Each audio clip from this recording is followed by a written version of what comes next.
All right, good morning, everyone. My name is Vincent Hsu.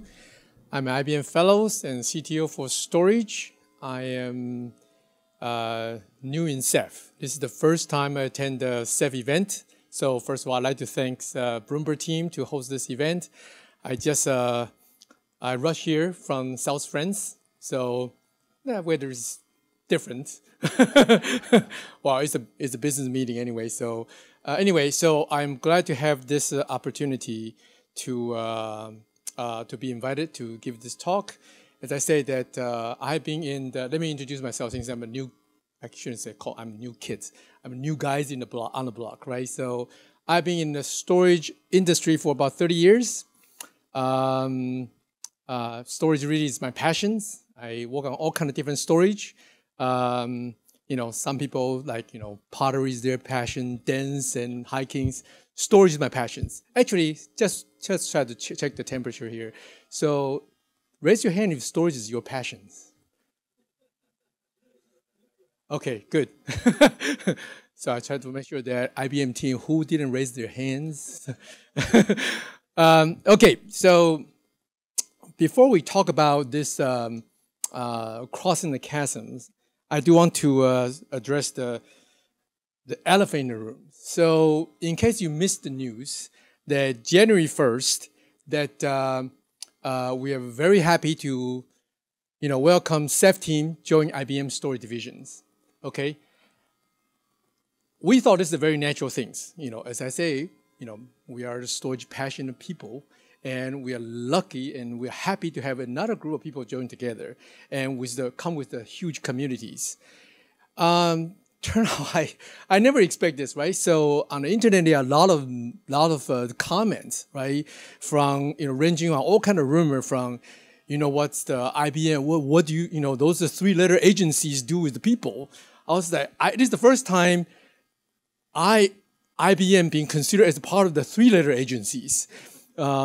So I want to make sure that I did not modify this page. This page is the official communication page that in January we communicate with the Ceph team, ODF team, right? So we talk about a customer will be able to remain 100% open source and upstream first. And in development, okay, I want to make sure that everybody be at peace here that IBM continue to be the open source first strategies. So IBM teams that working on the active the community leadership roles will continue to be a role here, and IBM now instead of Red Hat, IBM joined the governance board as a premium member. So everybody, I hope that you got this, and I apologize that I have to repeat this one because everywhere I go, people talk about this. The three-letter agencies deal with the open source technologies. But I don't want to give you the false impression that, IBM just started looking at the Ceph from 6 weeks ago. That's not true. I want to, by the way, you don't have to read through all this stuff. I'm just telling you that this is the list of the project we've been working on with Ceph for the last, 3 years. We're talking about like, libRDBs, native encryptions, and then NVMe fabric that Jonas just presented. So there are a lot of activities going on, right? In Ceph communities that IBM has been looking at this for a long time. This is not like hey, December 1st we just during the New Year's party we decided why not bring the Ceph team over. We have been thinking about this. This is really a very important disruptions that we are seeing in the market, and we need the new tools. We need the new tools. We need a tool to disrupt the industry, the storage industry, and that's what we talk about crossing the chasm. And that's why we are, we done the evaluation. We decided that this is the right move for both companies, for Red Hat, Ceph, and IBM. So that's why we welcome them in the teams. So I know, again, please don't ask me the too detailed. I was sitting there listening to you guys asking Jonas question. I said, please don't ask me that level questions in Ceph. I'm new guys in Ceph. In the beginning, actually, I always spell Ceph as a capital, C-E-P-H. And my team told me that stands for Center for Education of Public Health. That's not Ceph. Stop spelling Ceph like that. So I changed that. So. All right, so since I've been in the storage business for 30 years, let me just share with you, right? So, this is sort of brief history. So I'm going to lead to the disruptions, right? So in early days, well, I shouldn't say early days, in 1990, around that time, right? The world of storage, when you talk about storage, it's giant things, okay? I've been working on my first assignments working on the IBM 3390 hard drive. It's like your washer and size, and that thing's like whopping 4 gigabyte of capacities, right? And that thing is weight tons, and then it's like, boy, it's like seriously, you had, when we go to the lab, we had to sign some special badge to go into the lab to see those things. And everything is a proprietary design, proprietary hardware, proprietary operating systems. We have our own. I mean, in my project, the first project, we have about 2 million lines of assembly codes. Let me tell you, the first code I wrote is control the magnetic head to be able to skip from one sector to the other sectors, so we can read things more efficiently. So, obviously that is not very, very agile, if you will. So the innovation is very, very slow. Now we come to the server base, right? Now everybody's thinking about the server is fast enough, the memory is much cheaper. Let's just use the generic, commodity server, if you will, that, is the sort of commodity HDDs. So the innovation, you can see the innovation start to move to the software. The hardware become, I'm not saying the hardware is not important. Hardware is extremely important, but people are be able to, extract the function and value to the software levels. So this comes, at that time, there are a lot of companies started building software, building storage product. Then, the industry talk about, in most of the data center at the time, have three stakeholders, if you will: compute, network, and storage. And every time you want to do something, you have to talk to like 3 guys. I really feel bad. I feel old to talk to, so many young people here. I don't know, do you remember there's a day that when you go ask for capacity for your applications, you need to fill out forms, and it takes like at best 6 weeks because they have to make sure the compute network and storage guy all agree on how much capacity. That is why a lot of people just ask a lot of storage in the beginnings. The VMware volume, some of them are a couple terabytes because they ready to ask ahead of time, and instead of come back to ask more. And so the world come to like, okay, we have something called converged system, basically prescribe compute, network, and storage as a package, right? So, but later on, the people figure out even that is too complicated. How about we have something called hyperconverge? We basically truly extract the storage function into a software, running storage as almost like applications, right? In the hyperconverged infrastructures. This is really commodity server, direct attached storage. Then 2015 come around, maybe, by the way, don't take this date literally. This is just roughly, right? The cloud story, right? And people start about now this, be able to expand the storage software in a cloud context, be able to a lot more scalable. The management stuff it's a lot more flexible. Now the question is, what's the next disruption here? But before we talk about this, there's another thing that I don't know that you guys realize this or not, that in the storage world, nothing goes away, right? Everything is still here. Everything that found, well, probably not this one, but everything is still here. Usually when I always talk to customers, that when I go to walk into customer data center, I was joking about they are like storage museums. They have every different type of storage on different generation. I can even tell them that this is from 2002, 2010, and from different vendors. So this is the problem. This architectural divide, it really, really slowed down the innovation. People spend so much time to manage their storage, the diversity of storage, because people believe that you need fiber channel storage because it's faster. Okay, you need particular storage to, storage is like the personality sort of dictating the, we put such a hard personality on particular technologies, right? So it's become, in the most of the data center I see has a lot of, storage silos, right? So, sometimes when you talk to storage guy, in general, there's the mainframe guys and there's the distributor guys. The distributor guy, there's the block guy, file guys, and object guys. And the file guy there, like, there's, basically there's a decision tree on who you're going to talk to, right? And finally talk to, well, that's my area. And that's what, every time, but data is data. I like, Matt, you talking about the data is data.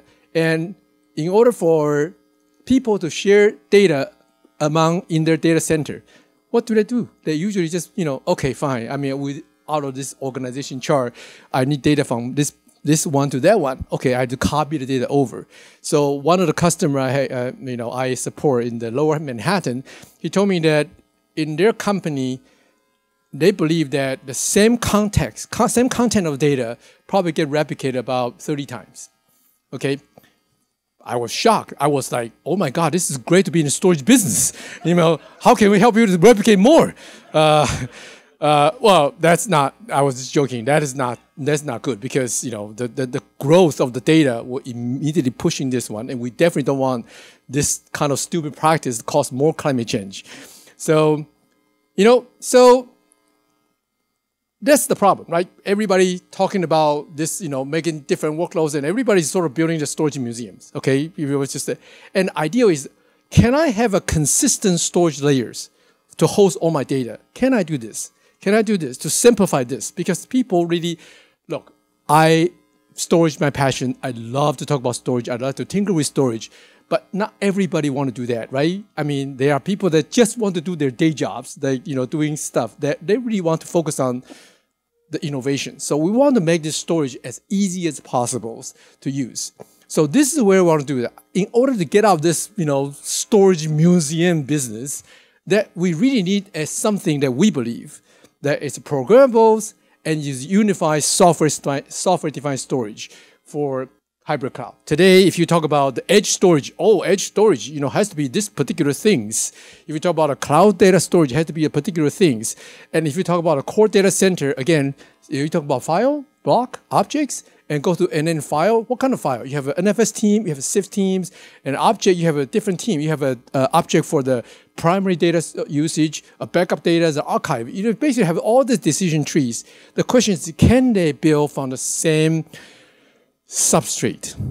And we are able to configure them just like, I'm sorry that, okay, this is not, I'm so glad this is not lunchtime yet. So this is like, can we use the same pasta and you just put a different sauce and then create a different kind of plate, different kind of meals. So that sort of relies on this programmable unified software-defined storage. This software-defined storage needs to be programmable, need to be unified, need to be able to need to be API-driven.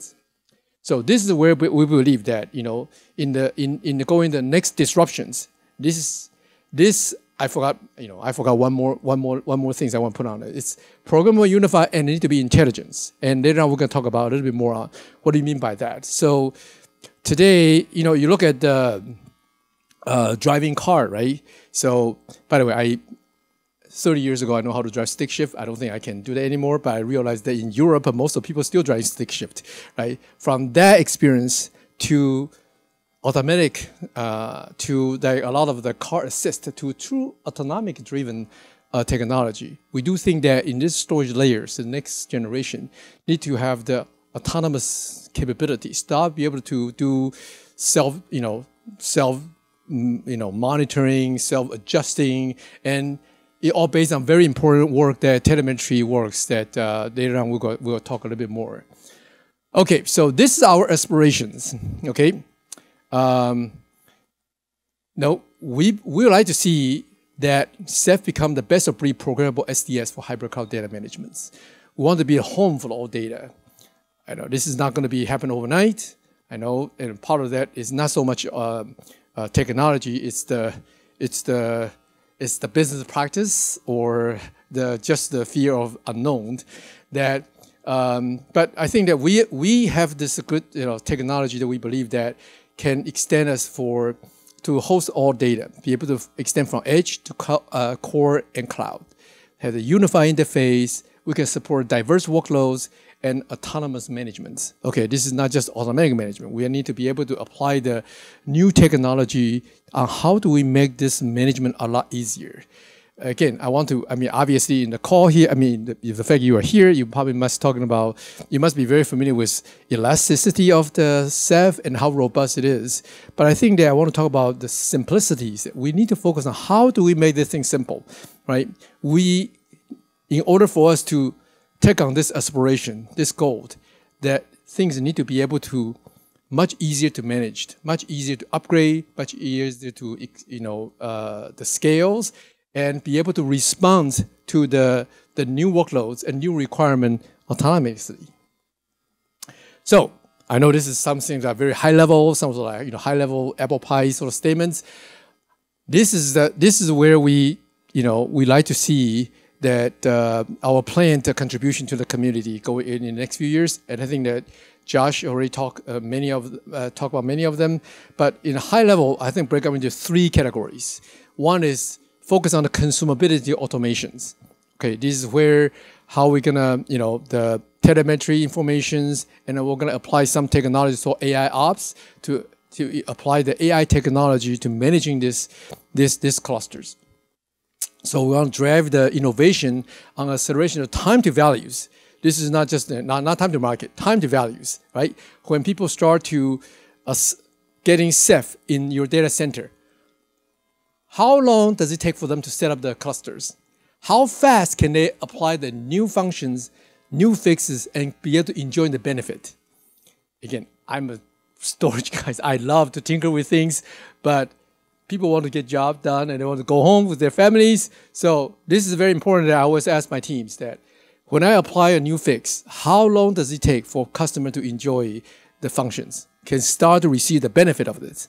Okay, so time to value is extremely important in this measurement. The second one is the cloud and data management, right? So you just unify the hybrid cloud and focus on the future of data management. The world is evolving. The data has become everywhere and have so much data. How do you provide the best of breed data management capability? It's not like, by the way, I love storage, but a lot of people don't even care about storage. They just want to get their data, right? So how do we play the role, the integration with data management? This, I don't know how many people heard about this phrase called lake house, right? There is a 1990 again, there's something called data warehouse. Since then, that you basically warehouse mostly it's the structured data, databases, Oracle, DB2, IBM DB2, Teradata, etc. And come along with something called big data. Big data mostly for the unstructured data, right? So the problem is people like the predictability and efficiency of the structured data data warehouse, but they really like the elasticities or scalability of the unstructured data like big data. And that's called the data lake. Unfortunately, most of the data lake become data junkyards because the people just dump things there, right? So the lake become polluted. So this concept called data lake house is kind of funny. It take half word from the first phrase and half word from the other phrases. Lake house, it really the combination of the best. It basically asking for the elasticity of the data lake, but predictability and enterprise capabilities of the data warehouse. And how do we support that? How do we participate in that kind of big major movement? How do we have enable our customers? There are a lot of things we need to do to storage need to be smarter to support that. So that's the second area that we are working on. The third one, the resilience and cybersecurity. Again, I think that unless you live in the cave, which I don't think any one of them, for the last every other week, every month, you must heard about somebody get hacked with the cyber intrusion and things like this. So, and we need to revisit these questions. Again, the industry start to floating a new term called cyber storage. Basically, the storage can assist on detecting the ransomware intrusions.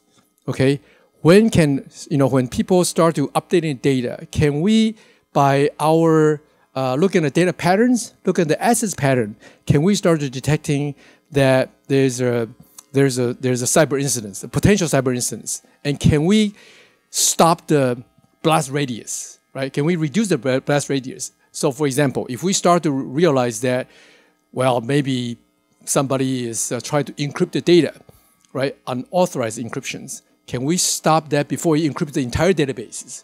Can we maybe just stop and just encrypting a very small fraction of data? And if these things happen, what is the role for us to participate in recover faster?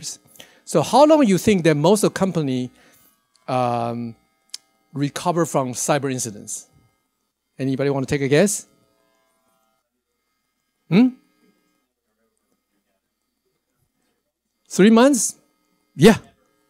Well, never. Wow, I don't know. I mean, I think many of them recover. Okay, but it takes a long time. In fact, most of we're talking about in the past. We asked people.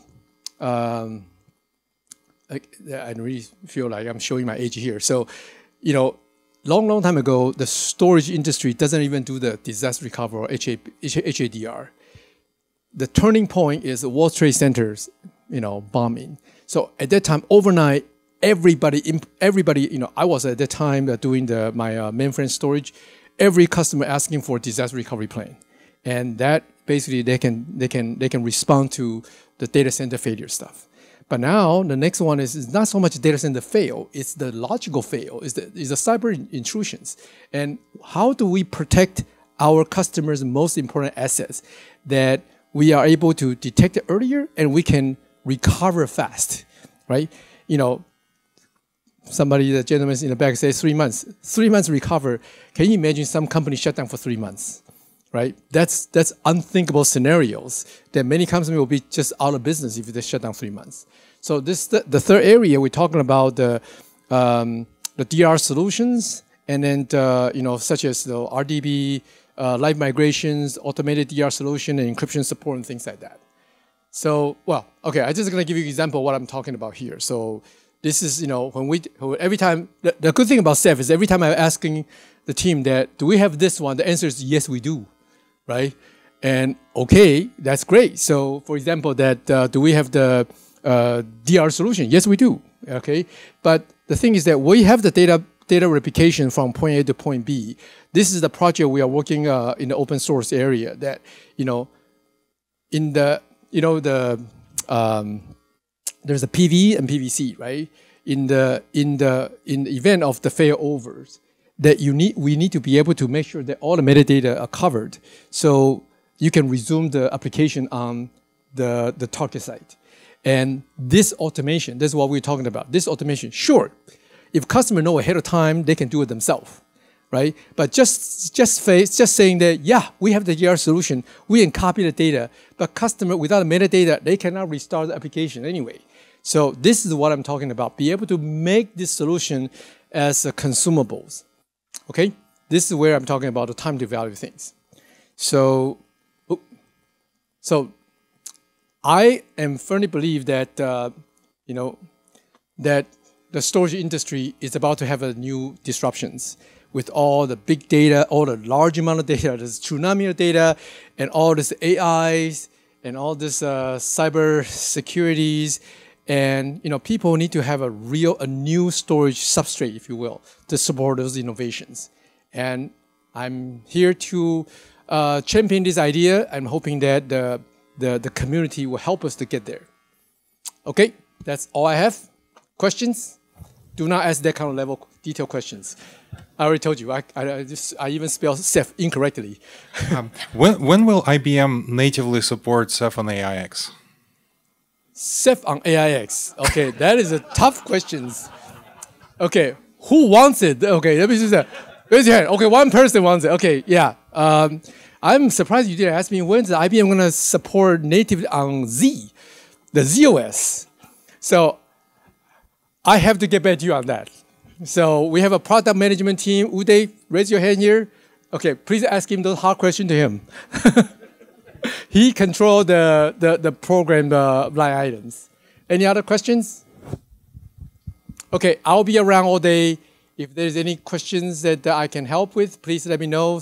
And I hope that, again, this presentation is not about IBM's, but it is about IBM's visions and toward the Ceph. And I hope that I collaborate with the community that let's make this happen. All right, thank you.